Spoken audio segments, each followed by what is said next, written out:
entitled Karen Demands Land Back for Half Price After We Built a New House on It. The morning sun filtered through the curtains of my brand new kitchen window, casting golden rays across the hardwood floors I had installed with my own hands.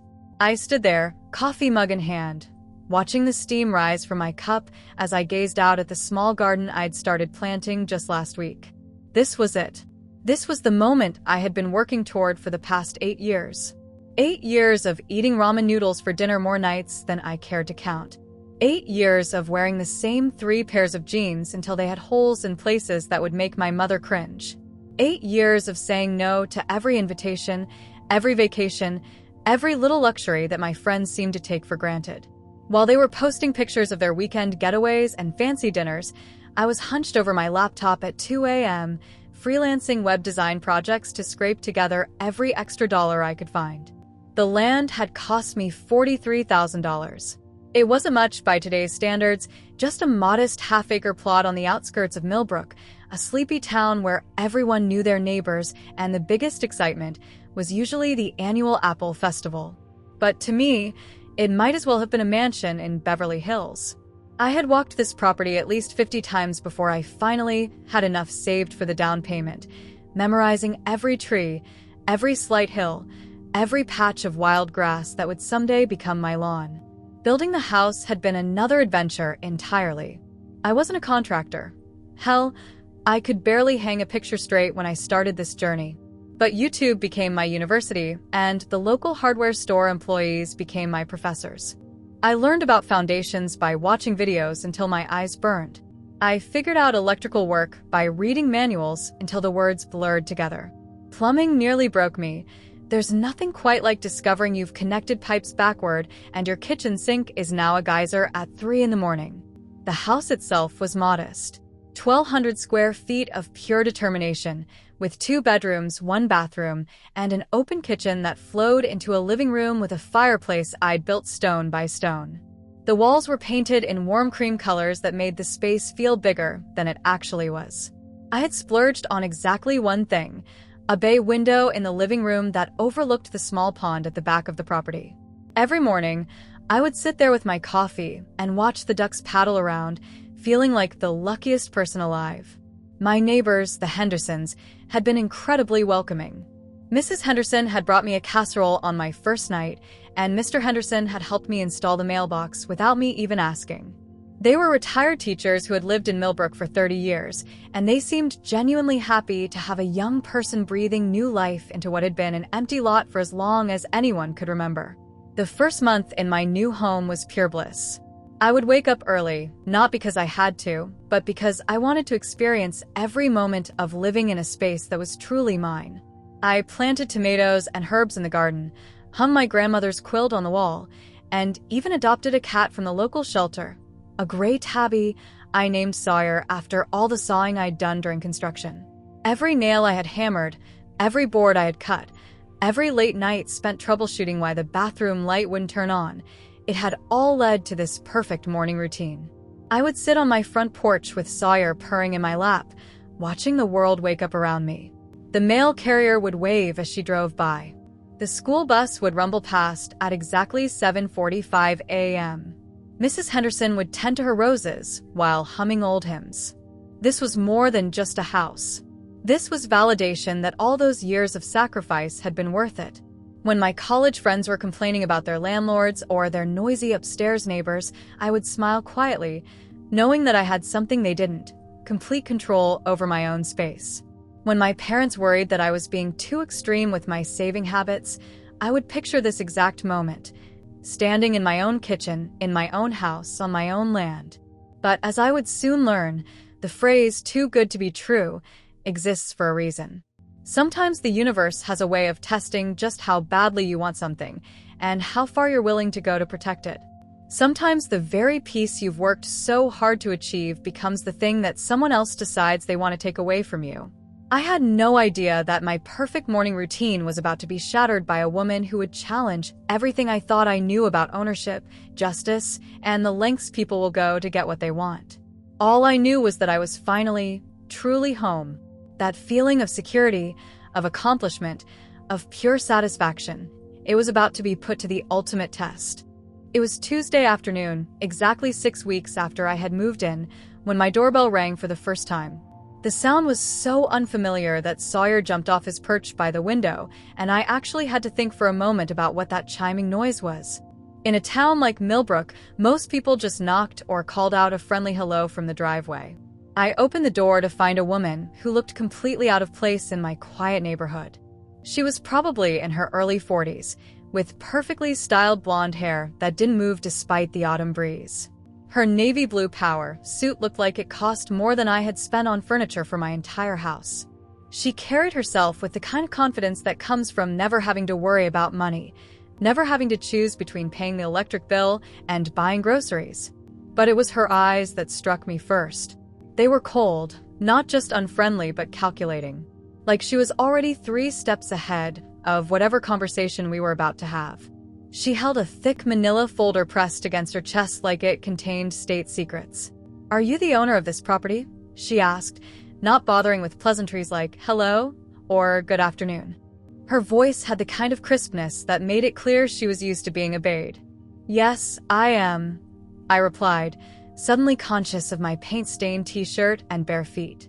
"Can I help you with something?" "My name is Margaret Whitmore," she said, extending her hand in a gesture that felt more like a business transaction than a greeting. "I represent the Whitmore family estate. We need to discuss your situation here." The way she said situation made my stomach tighten. "I'm sorry, I don't understand." "What situation?" Margaret's smile was thin and sharp. "May I come in? This is going to require some explanation, and I'd prefer to handle this matter privately rather than on your front porch where the neighbors might overhear." Against my better judgment, I stepped aside and let her into my living room. She walked in like she owned the place, her heels clicking against my hardwood floors as she surveyed the space with the kind of look you'd give a hotel room you were considering canceling. "Nice work," she said, but her tone suggested she wasn't particularly impressed. "You've clearly put a lot of effort into this place." "Thank you," I said cautiously. "Would you like some coffee? Water?" "This isn't a social call," Margaret replied, settling into my favorite armchair without being invited. She opened the manila folder and pulled out what looked like official documents. "I'm here because you've built this house on land that doesn't belong to you." The words hit me like a physical blow. "Excuse me?" "This property," she gestured around the room, "has been in the Whitmore family for over 200 years. My great-great-great-grandmother originally purchased this land in 1823. It was never legally sold." I felt the blood drain from my face. "That's impossible. I bought this land legally. I have the deed, the title insurance. Everything went through proper channels." Margaret's expression didn't change. "I'm sure you believe that. But believing something and it being true are 2 different things. The person who sold you this land had no right to do so. You've been the victim of a fraudulent transaction." "That's ridiculous," I said, but my voice came out weaker than I intended. "I worked with a real estate attorney. Everything was checked and double-checked." "Attorneys make mistakes," Margaret said with a shrug. "Especially small-town attorneys who don't have experience with complex property law. The fact remains that you've built your house on Whitmore family land." She leaned forward, and I caught a whiff of expensive perfume mixed with something else, something that reminded me of the lawyer's office where I'd signed my mortgage papers. "Now, I'm not an unreasonable person. I understand that you've invested time and money into this property. You clearly didn't know about the legal issues when you purchased it." "What exactly are you saying?" I asked, though I was afraid I already knew where this was heading. "I'm prepared to offer you a solution," Margaret said, her voice taking on the tone of someone offering a generous favor. "I'll purchase the house from you for half of what you paid to build it. That's fair compensation for your materials and labor, and it allows my family to reclaim what's rightfully ours." The room seemed to spin around me. "Half? Are you insane? I put my life savings into this place. I spent 8 years saving for this land, and another year building this house with my own hands." "I understand your frustration," Margaret said, but her tone suggested she understood nothing at all. "But you have to look at this from my perspective. My family has been trying to reclaim this land for generations. We have legal documentation proving our ownership. You can either accept my generous offer, or we can settle this matter in court." The threat hung in the air like smoke. I stared at this woman sitting in my living room, in my chair, holding papers that she claimed proved I didn't belong here. Everything I had worked for, everything I had sacrificed for, was suddenly being questioned by a stranger in a designer suit. "I'm going to need some time to process this," I said finally. Margaret stood up, smoothing her skirt. "Of course, but don't take too long. Legal proceedings can be expensive and time-consuming. It would be much simpler for everyone if we could resolve this amicably." She handed me a business card with gold lettering. "My offer stands for 1 week. After that, I'll have no choice but to pursue other options." As she walked toward the door, she paused and looked back at me. "I do hope you'll make the right decision. It would be a shame for this to get complicated." And with that, she was gone, leaving me standing in my living room with a business card in my trembling hand and the terrible feeling that my perfect life was about to fall apart. I couldn't sleep that night. Every time I closed my eyes, I saw Margaret's cold smile and heard her voice saying legal proceedings can be expensive. I kept getting up to check the locks on my doors, as if somehow that would protect me from whatever legal nightmare was heading my way. By morning, I had convinced myself that I needed to see whatever evidence Margaret claimed to have. I couldn't just sit in my house for a week, paralyzed by fear and uncertainty. If she was going to destroy my life, I at least wanted to understand how she planned to do it. I called the number on her business card at exactly 9 a.m. Margaret answered on the second ring, as if she had been expecting my call. "I want to see the documents," I said without preamble. "I thought you might," she replied, and I could hear the satisfaction in her voice. "I can be there in an hour." This time, when Margaret arrived, she came prepared for battle. She carried a leather briefcase that looked like it had seen the inside of many courtrooms, and she wore the same kind of predatory smile that sharks probably have right before they attack. "I'm glad you've decided to be reasonable about this," she said as I led her back to my living room. "Most people prefer to see the evidence before they make their decision." She opened the briefcase with the theatrical flair of a magician about to perform her greatest trick. From inside, she pulled out a document that made my breath catch in my throat. It was clearly old, really old.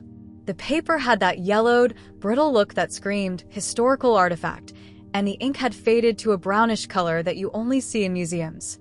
"This," Margaret said, handling the document with the reverence of someone touching a religious relic, "is the original deed to this property, signed by Thomas Whitmore in 1823. I leaned forward to get a better look, my heart pounding so hard I was sure Margaret could hear it. The document was written in the kind of elaborate script that they used in the 1800s, all flowing curves and dramatic flourishes. At the top, in ornate lettering, were the words land grant, followed by a description of boundaries that meant nothing to me. "Your great-great-great-grandmother was the leader?" I asked, trying to keep my voice steady. "Thomas Whitmore was indeed my ancestor," Margaret said with obvious pride. "He was instrumental in the early development of this region.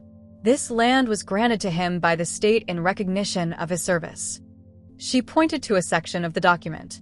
"As you can see, the boundaries described here include the exact property where your house now stands. The creek to the east, the old oak tree to the west, the hill to the north. All of these landmarks are clearly identified." I had to admit, the landmarks she mentioned did sound familiar. There was indeed a creek running along the eastern edge of my property, and the massive oak tree that had been one of the selling points of the lot was positioned almost exactly where she was pointing. "But this is from 1823, I said, grasping for any logical argument. "Even if this document is real, what happened to the land between then and now? How did it end up being sold to me if your family owned it?"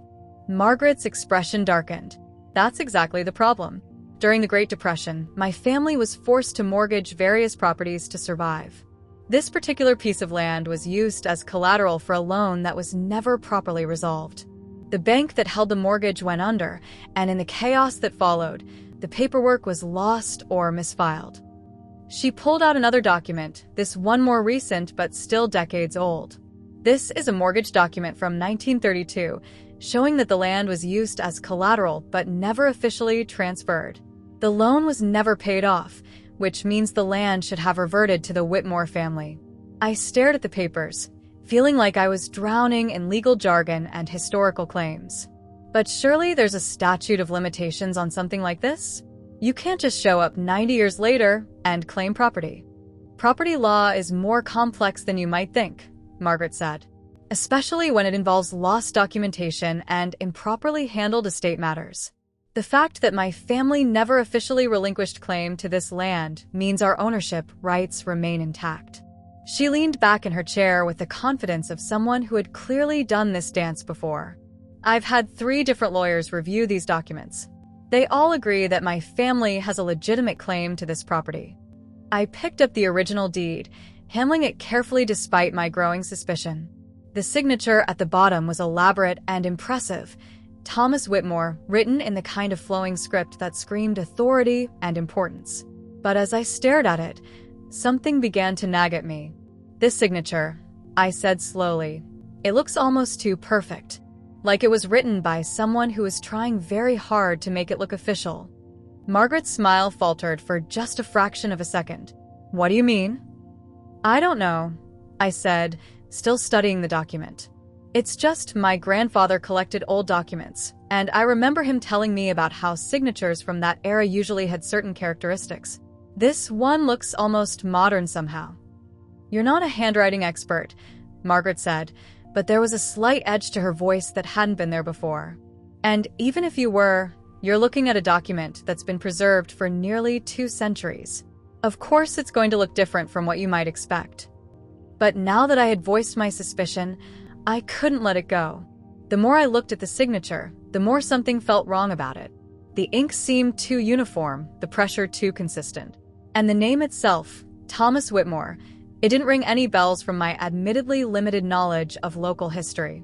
I think I need to have these documents authenticated, I said, setting the deed down carefully. Margaret's composure cracked slightly. That's unnecessary. I've already had them verified by professionals. Then you shouldn't mind if I get a second opinion. For the first time since I had met her, Margaret looked genuinely uncomfortable. She quickly gathered the documents and put them back in her briefcase. I don't have time for games. My offer stands for 1 week. After that, we settle this in court. As she headed for the door, I called out, Margaret, what was your great-great-great-grandmother's maiden name? She paused with her hand on the doorknob. What? If Thomas Whitmore was your ancestor, what was his wife's name? What was her maiden name? Margaret stared at me for a long moment, and I saw something flicker in her eyes, something that looked an awful lot like panic. I don't see how that's relevant. Just curious about the family history. Elizabeth, she said finally. Her name was Elizabeth. But she said it like she was guessing, like she had pulled the name out of thin air. And in that moment, I knew with absolute certainty that something was very, very wrong with Margaret's story. I didn't sleep again that night, but this time it wasn't because of fear. It was because of determination. Margaret's hesitation about her ancestor's wife's name had flipped a switch in my brain. If she was lying about something as basic as family history, what else was she lying about?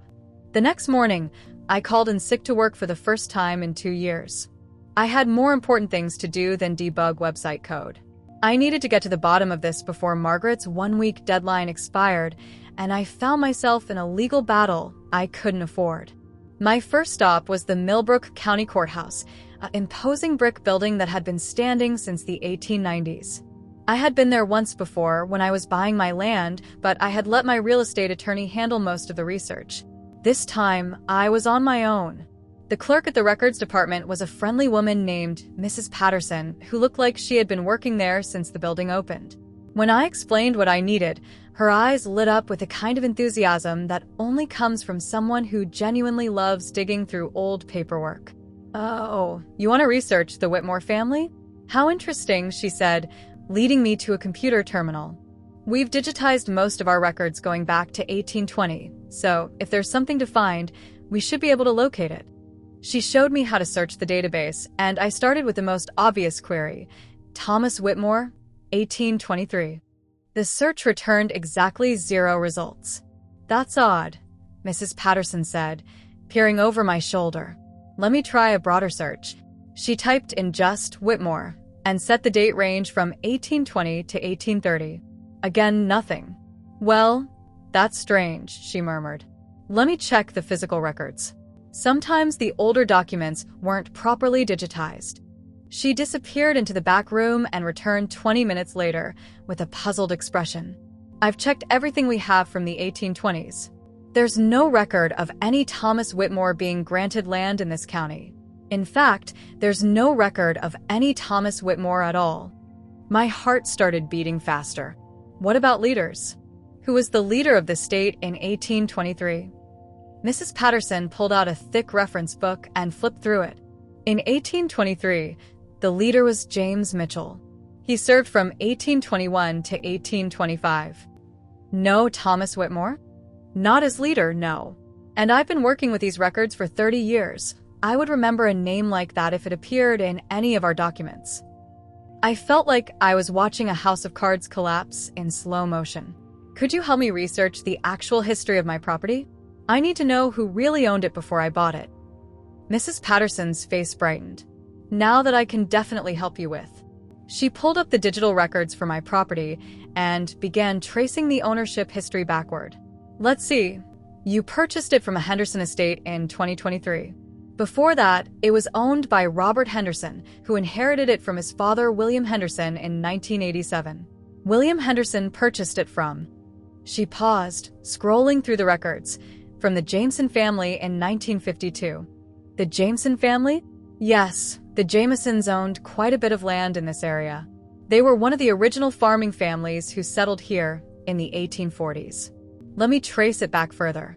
She continued clicking through the records, going back decade by decade. The Jameson family purchased this particular plot in 1847 from the State Land Office. It was part of a larger tract that was being divided up for settlement. So the state owned it before 1847? That's right. This area was all land until it was surveyed and sold to settlers. There were no private land grants in this region during the 1820s. The territory wasn't even properly mapped yet. I sat back in my chair, feeling a mixture of relief and anger. So, if someone claimed their family had owned this land since 1823, they would be lying, Mrs. Patterson said firmly. They didn't start selling land in this area until the 1840s. And we have complete records of every transaction. What about during the Great Depression? Were there any mortgage issues or foreclosures that might have complicated the ownership? Mrs. Patterson checked the records again. The Jameson family did mortgage the land in 1931, but they paid it off in 1936. There were no foreclosures, no bank failures that affected this property. The ownership passed cleanly from the Jamesons to the Hendersons in 1952. I felt like I could breathe again for the first time in days. So my ownership is completely legitimate? Absolutely. You have clear title to that property. Anyone claiming otherwise would need to produce documentation that simply doesn't exist. But I wasn't done yet. I had one more question that had been nagging at me. Mrs. Patterson, is there any way to authenticate old documents? Like, if someone showed me a deed that was supposedly from 1823, how would I know if it was real? She smiled. Oh, that's actually not too difficult. Documents from that era have very specific characteristics, the type of paper, the kind of ink, the style of handwriting. Plus, we have samples of authentic signatures from all the leaders and other officials. If you have a document you're questioning, I'd be happy to take a look. I might take you up on that, I said, thinking about the deed Margaret had shown me. As I left the courthouse, I felt like a detective who had just cracked a major case. Margaret's entire story was built on lies. There was no Thomas Whitmore, no family land grant, no mortgage complications during the Great Depression. The deed she had shown me was a fake, and she was trying to scam me out of half my life savings. But knowing the truth and proving it were two different things. I needed to figure out how to expose Margaret's fraud without putting myself in legal jeopardy. And I needed to do it fast. I only had 5 days left before her deadline expired. As I walked back to my car, I pulled out my phone and called my real estate attorney. It was time to go on the offensive. Hi, Mr. Peterson. It's about my property in Millbrook. I need to talk to you about someone who's trying to claim ownership of my land. And I think I know exactly how to prove she's lying. The game was about to change, and this time, I was going to be the one holding all the cards. I didn't wait for Margaret to contact me. 3 days before her deadline, I called her number and asked her to meet me at my house. I wanted this confrontation to happen on my turf, in the home I had built with my own hands, surrounded by the proof of my legitimate ownership. She arrived at exactly 2 p.m., punctual as always, carrying the same leather briefcase and wearing another expensive suit, this one charcoal gray with a red silk scarf that probably cost more than my monthly grocery budget. But this time, I was ready for her. "I'm glad you called," Margaret said as I led her into my living room. "I was hoping you had come to your senses about my generous offer." "Oh, I've definitely come to my senses," I replied, gesturing for her to sit down. "But probably not in the way you were expecting." I had prepared for this moment like a lawyer preparing for closing arguments. On my coffee table, I had arranged printed copies of all the courthouse records, a timeline of the property's ownership history, and a list of questions that I knew she couldn't answer honestly. "Margaret," I began, my voice steady and calm, "I've been doing some research since our last meeting, and I have to say, your family history is fascinating." She smiled, but I could see wariness creeping into her eyes. "Oh, yes, particularly your great-great-great-grandfather, Thomas Whitmore. I was so intrigued by his story that I decided to learn more about him." I picked up one of the documents from my coffee table. This is a complete list of all the ladders of our state from 1820 to 1830. Would you like to guess whose name doesn't appear on it? Margaret's smile faltered. "I don't understand what you're getting at." "Thomas Whitmore was never leader," I said, watching her face carefully. "In fact, according to the courthouse records, there's no record of any Thomas Whitmore ever owning land in this county." "That's impossible," Margaret said, but her voice lacked the confidence it had carried in our previous meetings. "You must have made a mistake." "No mistake," I said, pulling out another document. "This is the complete ownership history of my property, going back to 1847. It was originally land that was sold to the Jameson family.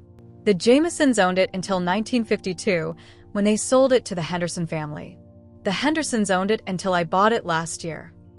I leaned forward, maintaining eye contact. "There were no land grants in this area during the 1820s, Margaret. The territory wasn't even properly surveyed until the 1840s. Margaret's composure was cracking like ice in a spring thaw. "You don't understand the complexities of historical property law. Just because something isn't in the public records doesn't mean it didn't happen." "You're right," I said. "I don't understand all the complexities, but I do understand fraud." The word hung in the air between us like a loaded gun. Margaret's face went pale, and for the first time since I had met her, she looked genuinely scared. "I don't know what you're implying," she said, but her voice was barely above a whisper. "I'm not implying anything," I said. "I'm stating facts. The deed you showed me is a forgery. Thomas Whitmore never existed. Your entire story about family land and mortgage complications is a lie." I pulled out my phone and showed her the contact information for Mrs. Patterson at the courthouse. I had a very interesting conversation with the records clerk. She's been working with historical documents for 30 years, and she'd be happy to authenticate that deed of yours. Should I give her a call? Margaret's hands were shaking now. She clutched her briefcase like it was a life preserver. "This is all a misunderstanding. I may have gotten some of the details wrong, but the fundamental claim is valid." "No, Margaret, it's not." I stood up and walked to my window, looking out at the garden I had planted, the mailbox I had installed, the life I had built. "You tried to scam me out of half my life savings using a fake document and a made-up story about family history." When I turned back around, Margaret was standing too, backing toward the door. "I think there's been a miscommunication. Perhaps I should consult with my attorneys and—" "Your attorneys?" I interrupted. "The ones who supposedly verified your documents? Or are they as fictional as Thomas Whitmore?" Margaret's professional mask finally slipped completely. "You don't understand what you're dealing with," she said, her voice turning sharp and desperate. I've invested a lot of time and money into researching this claim. I can't just walk away empty-handed. So this is about money, I said. You thought you could intimidate some young homeowner into paying you thousands of dollars to go away. It's not that simple, Margaret said, but she couldn't meet my eyes anymore. I thought, look, you seem like a reasonable person. Maybe we can work out some kind of arrangement. The only arrangement I'm interested in, I said, walking toward her, is the one where you admit that everything you told me was a lie. Margaret stared at me for a long moment, and I could see the calculation happening behind her eyes. She was weighing her options, trying to figure out if there was any way to salvage her scam. Finally, her shoulders slumped in defeat. The deed might not be entirely authentic, she said quietly. Might not be. Fine, she snapped, her desperation turning to anger. It's fake. I had it made by someone who specializes in historical reproductions. But you have to understand, I'm in serious financial trouble. My husband left me with enormous debts, and I lost my job 6 months ago. I heard about your house and I thought maybe you'd be willing to pay something just to make the problem go away. I felt a mixture of vindication and pity. So, you decided to commit fraud. I prefer to think of it as creative problem solving, Margaret said bitterly. And it would have worked if you hadn't been so damn thorough. Margaret, I said, my voice softer now. What you did was illegal. You attempted to extort money from me using forged documents. That's a felony. The word felony hit her like a physical blow. Please, she said, and for the first time, her voice broke. I know I made a mistake. I know it was wrong, but I'm desperate. I'm about to lose my house, my car, everything. I looked at this woman who had walked into my home a week ago with such confidence and authority and now stood before me broken and defeated.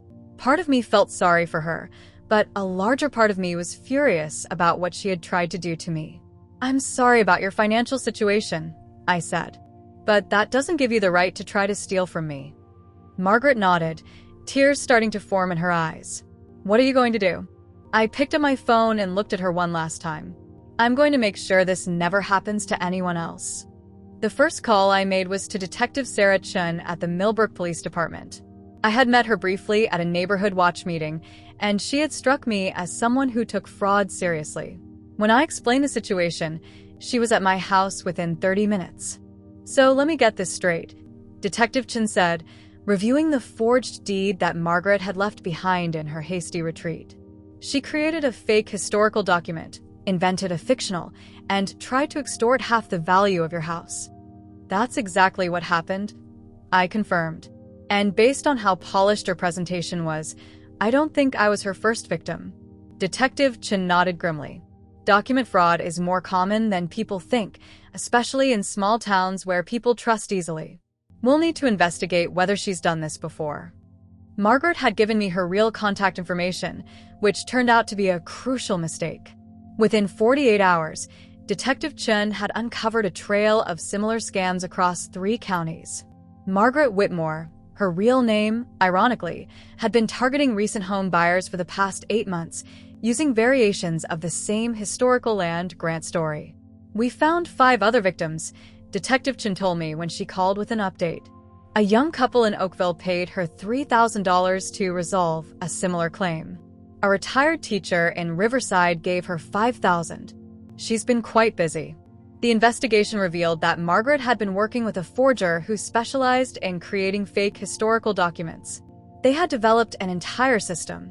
Research recent property sales, create a plausible backstory involving lost family land, produce convincing fake documents, and target people who couldn't afford lengthy legal battles. The psychological profile is classic, Detective Chun explained. She targeted people who had emotional investments in their properties, first-time homebuyers, people who had built their own homes, retirees who had downsized, people who would be devastated by the thought of losing their property and willing to pay to make the problem go away. I felt sick thinking about the other victims. Did they get their money back? We're working on it. Margaret still had about $12,000 in her account, which we've frozen. It's not enough to make everyone whole, but it's a start. The arrest happened on a Tuesday morning. I watched from my front window as Detective Chun and two other officers knocked on Margaret's door. She didn't resist. According to the police report, she seemed almost relieved that it was finally over. But I wasn't content to let the legal system handle everything quietly. Margaret had counted on her victims being too embarrassed or intimidated to talk about what had happened to them. I decided to change that dynamic. My first stop was the Millbrook Gazette, our local weekly newspaper.